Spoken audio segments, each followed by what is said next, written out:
Result आते हैं। Finally जो इंपॉर्टेंट आज का एस्पेक्ट है वो है कि परसेप्शन इज प्रोजेक्शन। जो कुछ आपके दिमाग में चल रहा है वही आपकी बाहर की दुनिया को रिफ्लेक्ट करता है। अगर आपके दिल में अच्छा चल रहा है तो बाहर रिफ्लेक्ट अच्छा होगा, आपके दिल में बुरा चल रहा है तो बाहर बुरा रिफ्लेक्ट होगा। आपने देखा होगा जब भी किसी को आपने कॉल किया फोन, आपने सोचा कि आज ये आदमी बहुत अच्छा बात नहीं करेगा, बहुत उसका अप्रोच सही नहीं रहेगा, तो आपने देखा होगा कि आपकी जुबान से ऐसे अल्फाज निकलेंगे वो उसको इरिटेट करेंगे या उसको इग्नेट करेंगे कि वो आपके अगेंस्ट में जाएगा और वो बुरे ख्यालात उसके दिमाग में आएंगे और वो बहुत ही रूट वे में अंदाज में आपसे बिहेव करेगा। ये इसकी वजह क्या है कि आपके दिमाग में जो चल रहा है वो अल्फाज का रूप, और अल्फाज का रूप ना भी हो तो एनर्जी के जरिए से वो चीजें क्रिएट होती हैं, फीलिंग्स वो चीजों को कम्युनिकेट करती हैं। बहुत से ऐसी चीज हुई, आप किसी के घर में आप पहुंचे होंगे, इमीडिएटली आपको एक तरह की नेगेटिव एनर्जी फील होगी, या आप एक किसी नए घर में पहुंचे होंगे, आपको एक तरह की अच्छी चीज महसूस होगी कि लोगों से घुल मिलना आपका दिल भर रहा होगा। क्यों हो रहा है? क्योंकि ये जो रूह से रूह का ताल्लुक है ना, एक अच्छी रूह अगर वहां पर मौजूद नहीं है तो आपको अच्छी रूह की नए होने की वजह से वो आपको एक नेगेटिव एनर्जी फील होगी, और अगर वहां पर अच्छी रूह महसूस होगी तो आपको एक तरह की लव एंड अफेक्शन, एक बहुत तरह का आपको दिल में जज्बा बेदार होगा। तो ये तमाम चीजें जो है ना आपके परसेप्शन से ताल्लुक रखती है। जो परसेप्ट होता है वही आपको रिफ्लेक्ट करता है। तो ये बहुत बड़ा फंडा है जिस पर हम एनएलपी प्रैक्टिशनर में और तफसीलन गुफ्तगू करते हैं। Sir, I have a ji question. Ji Earlier you said that what we perceive, that is reflect in our life. लेकिन बहुत जी बार ऐसा था कि we went there with a positive energy, लेकिन उसके बावजूद भी एक निगेटिविटी हमको वहां से परसेप्ट हुई है या फिर हमारे प्रोजेक्शन उसका मिला है, तो वो क्या होगा जी फिर? हम तो जी पॉजिटिव है तो लेकिन सामने से निगेटिविटी आ रही है।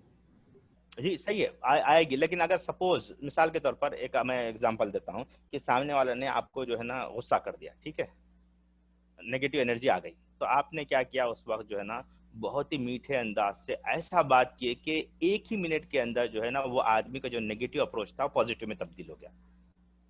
कर सकते हैं हम? जी तो क्या हुआ, अब जी, आउटकम क्या आया? अभी सिचुएशन चेंज हो गई, सिचुएशन चेंज हो गई। तो सिचुएशन बेसिकली सडन जो है चेंज ना, हो गई। जी जी, सडन सिचुएशन चेंज हो गई। बेसिकली हुआ ये कि उसने तो नेगेटिव एनर्जी आप पर भेजा, लेकिन आपने क्या किया, नेक्स्ट मोमेंट आपने पॉजिटिव एनर्जी दी, तो वो एनर्जी जाके जब हिट हुई नेगेटिव एनर्जी को, तो नेगेटिव एनर्जी को दबा दी और उसकी पॉजिटिव एनर्जी को रिफ्लेक्ट करने पे कामयाब हो गया। तो होता यही है कि बाज लोगों को आपको 3 4 10 बार तब आपको नेगेटिव पॉजिटिव एनर्जी देनी पड़ेगी जब तक उनकी वो पॉजिटिव एनर्जी इग्नेट नहीं होती है। तो ऐसा होता है यूजुअली कि एक आदमी फुल ऑफ नेगेटिव एनर्जी के साथ आपके सामने आया है, लेकिन आप कंटिन्यूसली पॉजिटिव एनर्जी दे रहे हैं 1 2 3 मरतबा, लेकिन होता यह है कि हम पॉजिटिव एनर्जी दे रहे हैं, कोशिश कर रहे हैं, लेकिन इंटरनली कभी कभी हमारे अंदर नेगेटिव एनर्जी चलती रहती है। वो क्या करती है, हमारी जो पॉजिटिव एनर्जी देने की कैपेसिटी है उसकी फ्रिक्वेंसी को लो करती है, और जिसकी वजह से रिजल्ट वो नहीं आता है जो आना चाहिए। और सर सर एक बहुत सवाल। बार हमारे साथ ये चीज होती है कि सामने वाला जब निगेटिव वे में बात करता है या कुछ प्रोजेक्शंस कर रहा है, तो उस time I try to deal with that person, but उसी मोमेंट ये होता है कि आई फेल्ड, और उसी टाइम हमारी बॉडी शिवर करने लगती है। दो आई एम एग्जैक्टली राइट, हमें पता है कि ये चीज नहीं है, सामने वाला गलत उसको पोर्ट्रे कर रहा है, तो जी हम हर बार उस चीज में फेल हो जाते हैं। तो how to deal with this situation? जी क्योंकि इसमें सडन, सब इवन अभी I am talking about negativity, still my body is shivering shivering, जी जी while talking exactly, to you.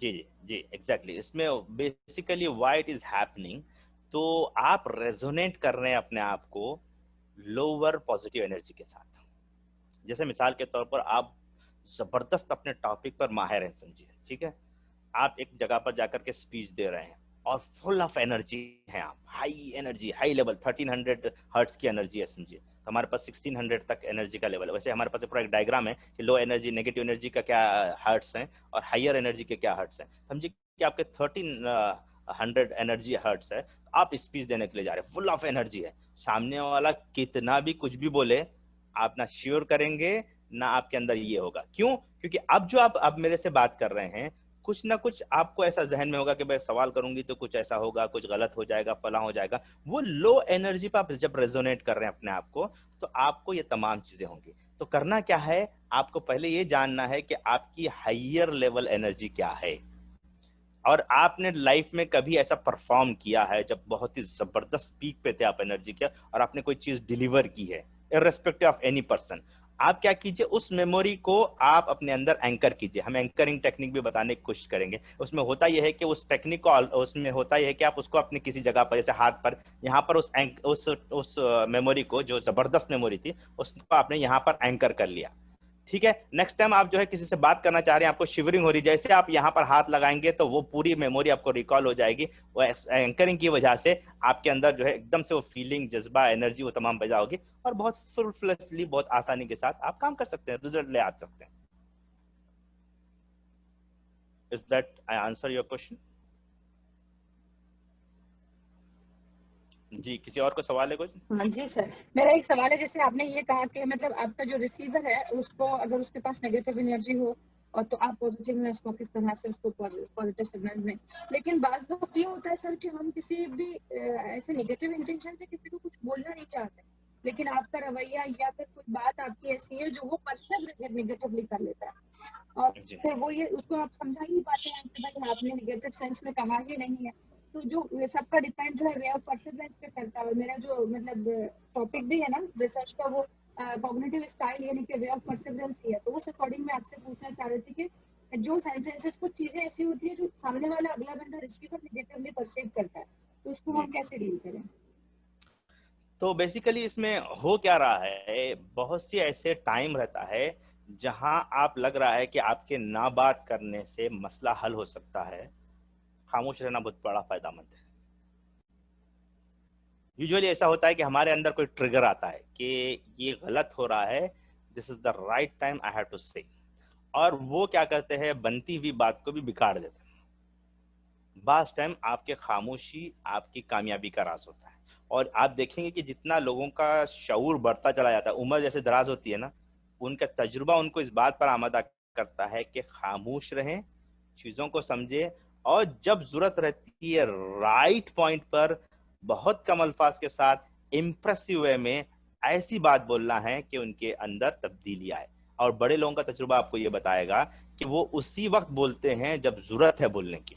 तो होता है कि बाज़ वक़्त हम ऐसी बात कह देते हैं जो उस पूरी सिचुएशन को हमारे अगेंस्ट में जाने पर आमादा करती है। तो हमें स्टडी करनी पड़ेगी कि कौन सी चीज हम कहाँ, कैसे, किस तरह बोलना है। तो ये पहला पार्ट है। दूसरा पार्ट ये है कि जो हम बात बोल रहे हैं उसकी क्वालिटी कितनी है, मुझे चेक करनी चाहिए। अगर वो क्वालिटी सही नहीं है तो वो हमारे लिए मुजीर बनेगी, रिफ्लेक्ट हमारे नेगेटिविटी में आएगी, हमारे खाते में आएगी वो चीजें। तो मुझे क्वालिटी चेक करनी है, और क्वालिटी चेक करने का आसान तरीका ये है कि आप जो बात बोल रहे हैं आपकी एनर्जी के साथ रेजोनेट हो रही है या नहीं हो रही है। आप खुद फील करेंगे कि आपका भोंडा अल्फाज है, आप यू फील करेंगे कि वो उतनी क्वालिटी के अल्फाज नहीं बोल पा रहे हैं, तो उससे होगा ये कि जो एनर्जी आपके पास मौजूद है, अल्फाज उस एनर्जी को मैच नहीं करेंगे तो रिजल्ट नेगेटिव आएगा। तो हमें करना क्या है, एनर्जी को हाई रखना है, अल्फाज को उसी तरह चूज करना है, और वक्त का लिहाज करते हुए बात करना है। जैसे मैं एक मिसाल देता हूँ कि समझिए कि एकदम से, मैं हमेशा गिलास का एग्जांपल देता हूँ, जो वाटर का एग्जांपल, कि पानी भरा हुआ है इस गिलास में, ठीक है, और अगर आप और पानी डालेंगे तो क्या होगा, पानी झलकेगा, पानी गिरेगा, राइट। अब आपको क्या करना है, इसमें से कुछ पानी को या तो पीना है या तो उसको आप निकाल के बाहर फेंकना है ताकि आप दूसरा पानी उसमें डाल सकें। ठीक इसी तरह जितने भी अशखास से आपकी गुफ्तगू होती है वो भरे हुए रहते हैं, लोडेड रहते हैं पानी की तरह। अब असल में करना क्या है, उनको सुनना है कुछ देर के लिए। लिसनिंग पावर को बढ़ाइए, आपके लिसनिंग पावर आपका बढ़ जाएगा जब वो खाली हो जाएंगे। तो देखिए कि राइट टाइम कब है जब पानी आप भरने का, और उस वक्त आप, मैं हमेशा कहता हूं, मैं दोस्तों को भी, खुद भी मैं कभी कभी प्रैक्टिस करता हूँ, बाज़ वक़्त नहीं भी होता है, कि कोई भी बच्चा भी गलत करे या आपके शोहर भी गलत करे तो आप उसको नोट डाउन करें, दिमाग में नोट डाउन करें या पेपर पे लिखें, ठीक है। अब उसके बाद आप तलाश में रहें ऐसे वक्त की जहां आप पिन कर सकते हो, पिंच कर सकते हो, और बहुत ही अच्छे अल्फाज में, बेस्ट वे में, कंस्ट्रक्टिव वे में सामने वाला उसको यूज कर सके, ऐसे वे में, और अच्छे माहौल में पिंच करें, रिटर्न बैक करें, ताकि कंस्ट्रक्शन हो, ताकि चेंज आए। यूजुअली ऐसा होता है कि हम उस वक्त जज्बात में बोल देते हैं, रो लेते हैं, फला कर लेते हैं, और ना उसका रिजल्ट आता, ना कुछ फायदा होता है, भड़ास निकल जाती है, खत्म हो जाती है। जबकि एक वाइज पर्सन का इंपॉर्टेंट एस्पेक्ट ये रहता है कि वो चीज को होल्ड करता है और मौके की तलाश में रहते हैं, जहां बेहतर मौका मिले अच्छे अंदाज से। जज्बा ये हो कि करेक्शन का जज्बा हो, ना कि ये कि अपनी बात को जबरदस्ती थोपने का। तो जब ये होगा तो रिजल्ट इंशाल्लाह उसका आएगा। Hope I answer your question. जी बाज दफा बाज दफा जी जी बोलो। जी बोलिए। बाज दफा ये होता है कि कोई मामला हो जाता है, उसको हम लिख के रख लेते हैं और बहुत दिन तक हमारे दिल में होता है, मौका मिलता है तो अंदाज तंजिया हो जाता है।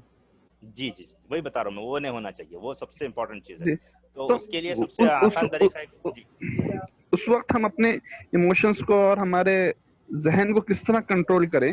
और जी आपने जिस तरह पॉजिटिव एनर्जी की बात की थी और दिल में ने एक ऐसे वेव्स तैयार करने की बात की थी जिससे पॉजिटिव एनर्जी निकले और परसेप्शन दूर हो।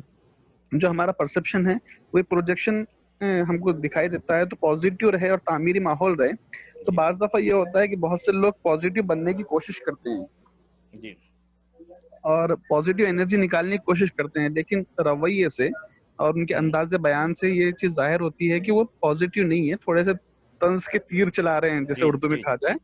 जी तो ऐसी सिचुएशन को कैसे डील किया जाए? उमूमन तौर जी पे इज़्दिवाजी जिंदगी में झगड़े इसी बुनियाद पर होते हैं। सही बात है, सही बात है। तो असल में इसमें एनएलपी में जो हम कॉन्सेप्ट पेश करते हैं वो ये है कि study the behaviour removing intention from that. Intention अगर आपका उसको हटा करके बिहेवियर की आप स्टडी करते हैं तो आपको रिजल्ट मिलेगा। यूजुअली ये होता है कि जब आप किसी को वापस कुछ बोलना चाहते हैं तो आपका इंटेंशन साफ नहीं रहता। इंटेंशन को प्यूरिफाई करेंगे तो आप जो कुछ भी बोलेंगे उसमें क्वालिटी रहेगी। तो मैक्सिमम लोगों का यही इश्यू रहता है कि इंटेंशन उनका ये रहता है कि रिवेंज लेना या अपनी हतक इज्जत का जो है बदला लेना, या ऐसी वो तमाम चीजें रहती हैं जिसकी वजह से आदमी उस लेवल पर नहीं पहुंच करके बात करता है। तो इसके लिए क्या करना है? पहली चीज, इसीलिए देखिए आप रसूलुल्लाह की जिंदगी देखें सल्लल्लाहु अलैहि वसल्लम, कि आपने कभी भी अपने पर्सनल जात के सिलसिले में कभी भी रिवेंज नहीं लिया। ये बहुत बड़ा मॉडल है जो हमें समझना है, बहुत बड़ा कॉन्सेप्ट है जो हमें समझना है कि आप अगर पर्सनल जात के सिलसिले में किसी का रिवेंज लेना शुरू कर देंगे तो आपकी लाइफ जो है ना बहुत ही आवफुल होगी, आप विक्टिमाइज बन जाएंगे और बहुत ही अनरिसोर्सफुल स्टेट में होंगे और बहुत परेशान कुछ जिंदगी गुजरेगी। तो उसके लिए करना यह है कि उस चीज को नोट डाउन करें और स्टडी इस अंदाज से करें कि इंटेंशन को हटा करके बिहेवियर को स्टडी करें। जैसे मैं कुछ छोटा एग्जांपल देता हूं कि शौहर और बीवी के साथ एक डिस्कशन हुआ और बीवी ने जो है या शौहर ने जो है बहुत एकदम से बहुत खराब बात कह दी, आपने नोट डाउन किया और आपके दिल को बहुत अंदर तक लग गया।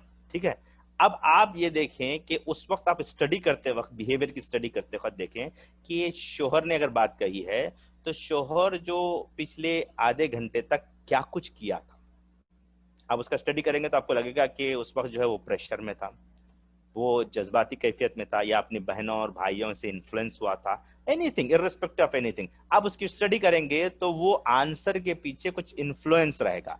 अब वो इन्फ्लुएंस को अगर हटा करके आप शौहर की स्टडी करेंगे तो लगेगा कि उसका आंसर जो है ना वो ठीक है, या बीवी के आंसर जो है वो ठीक है। क्यों? आप इन चीजों को हटा करके जब स्टडी करेंगे तो उसका बिहेवियर आपको अच्छा लगेगा। इवन आप देखेंगे कि आप जो उसको ले रहे हैं, रियलिटी को ले रहे हैं, उसके पीछे भी आपकी पूरी मेमोरी रहेगी कि पास्ट के एक्सपीरियंस रहेगा, आपका फ्यूचर का अजम्पशन रहेगा कि इसने ऐसा ऐसा करना है और ऐसे ऐसे करेगा और जिसकी वजह से मुझे ऐसा होगा, तो उसकी बुनियाद पर आप कैलकुलेट कर रहे हैं। तो बेसिकली कैलिब्रेशन जो हो रहा है आपकी पास्ट मेमोरीज या फ्यूचर के एक्सपेक्टेशन की बुनियाद पर कैलिब्रेट हो रहा है, और वो कैलिब्रेशन जो है आपके लिए नुकसानदेह होगा। आपको क्या करना है? इंटेंशन को हटा करके बिहेवियर की स्टडी करना है। और जब बिहेवियर की स्टडी करेंगे तो आपको ऑटोमेटिक लगेगा कि भाई उसके इन्फ्लुएंस की वजह से उसने किया था, वो फला इवेंट हुआ था उसकी वजह से ये रिस्पॉन्स था, तो क्या होगा? उसकी इंटेंसिटी कम हो जाएगी, जो जज्बा था नेगेटिव जज्बा वो कम हो जाएगा।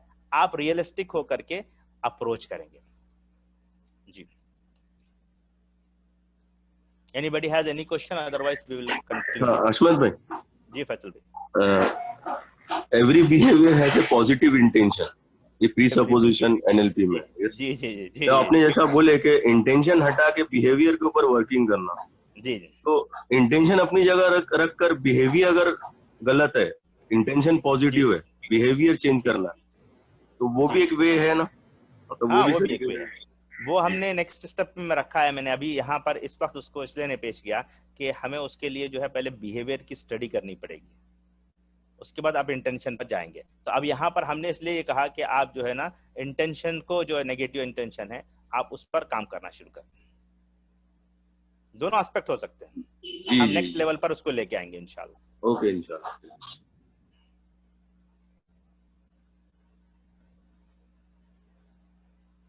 जी, anybody has any question? Otherwise we will conclude here. Jazakallah khair.